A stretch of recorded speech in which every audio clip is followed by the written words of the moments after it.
श्रीमद् भगवद गीता अध्याय 6 आत्म संयम योग। श्लोक 31। सर्वभूत स्थितं यो मा भजत्येकत्वमास्थितः सर्वथा वर्तमानोपि स योगी मयि वर्तते। जो योगी सब प्राणियों में मुझे ही स्थित देखता है और एकत्व की भावना से मुझे भजता है, वह चाहे जैसे भी जीवन में स्थित हो, सदा मेरे में ही स्थित रहता है। जीवन में उपयोगिता। यह श्लोक हमें सिखाता है कि यदि हम सभी में ईश्वर को देखें और एकत्व का भाव रखें तो हम सच्चे योगी बन सकते हैं।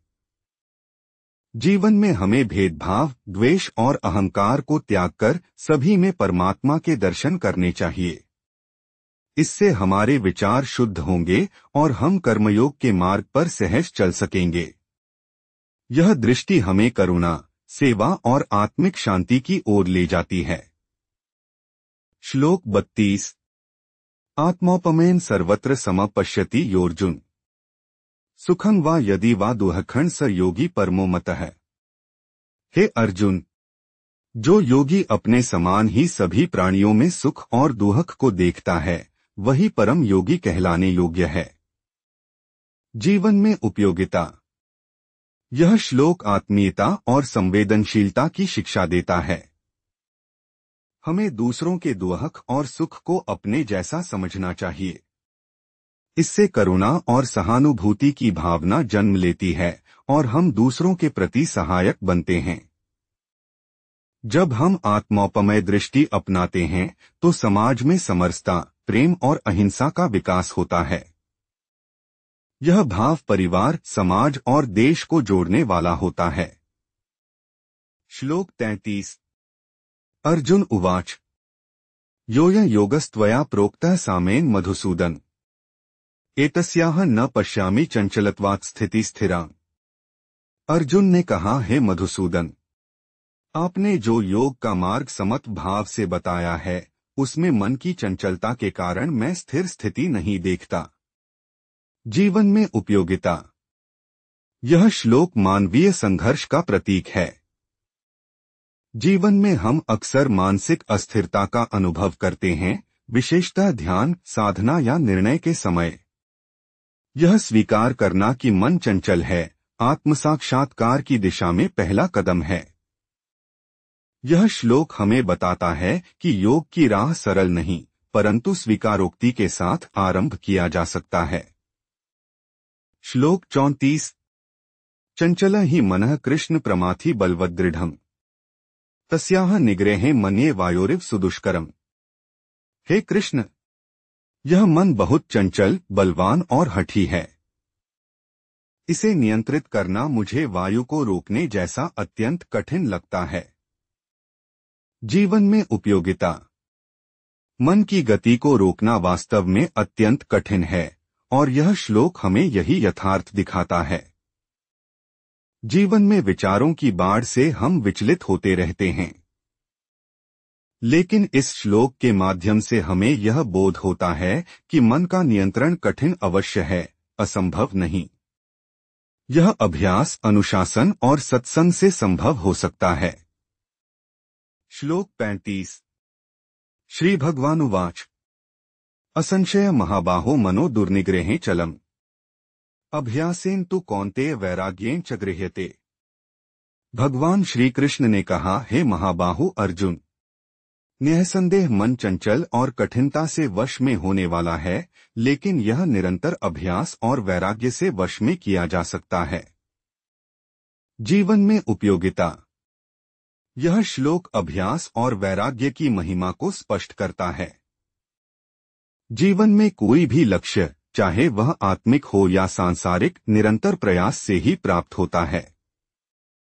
मन को नियंत्रित करना ध्यान, सेवा, शास्त्राध्ययन और सत्संग से सरल हो सकता है। साथ ही वैराग्य का अर्थ है मोह और आसक्ति से दूर रहना। यह हमें स्थिरता देता है। श्लोक 36। असंयतात्मना योगो दुष्प्राप इति मे मतिः वश्यात्मना तु यत्ता शक्यो वाप्तुमुपायतः।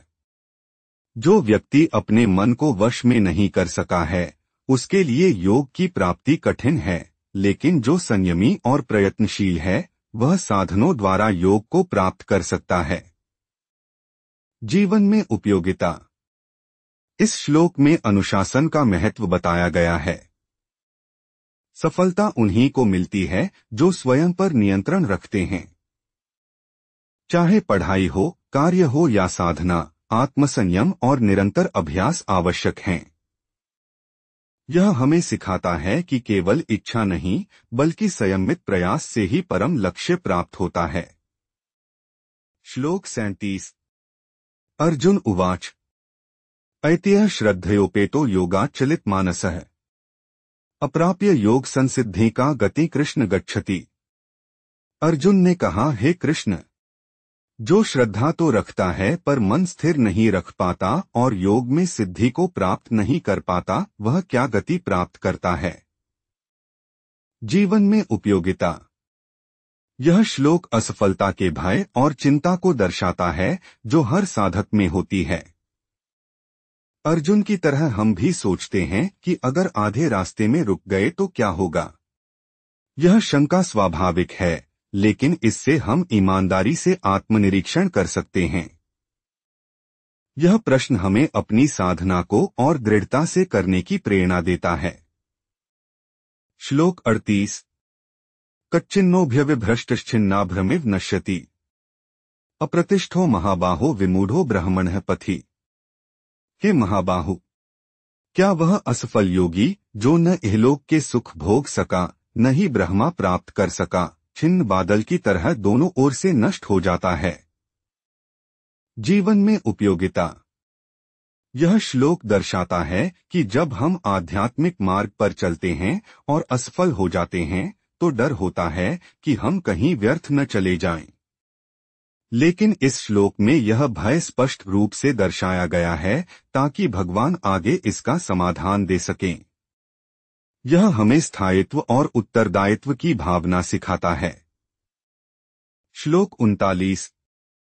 एतन्मे संशय कृष्ण छेत्तुमर्हस्य शेषतः त्वदन्यः संशयस्यास्य छेत्ता न ह्युपपद्यते। हे श्री कृष्ण, आप ही मेरे इस संशय को पूरी तरह से समाप्त कर सकते हैं। आपके अलावा कोई दूसरा इस संदेह को दूर करने योग्य नहीं है। जीवन में उपयोगिता। यह श्लोक श्रद्धा और पूर्ण आत्मसमर्पण का प्रतीक है।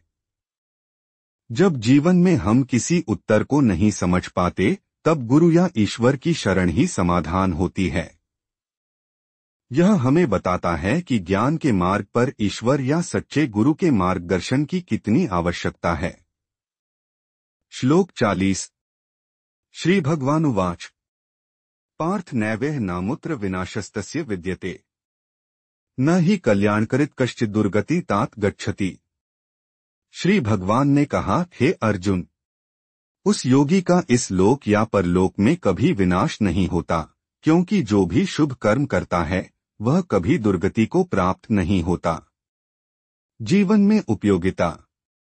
यह श्लोक महान सांत्वना देता है। कोई भी सच्चा प्रयास व्यर्थ नहीं जाता। जीवन में जब हम अच्छे कार्य करें, साधना करें और फिर भी लक्ष्य न मिले तो निराश न हो। यह श्लोक हमें आश्वासन देता है कि हर शुभ कर्म का फल मिलता है। यह प्रेरणा देता है कि अपने कर्तव्य पथ से डटे रहें, चाहे परिणाम तत्काल न दिखे। ओम नमो भगवते वासुदेवाय।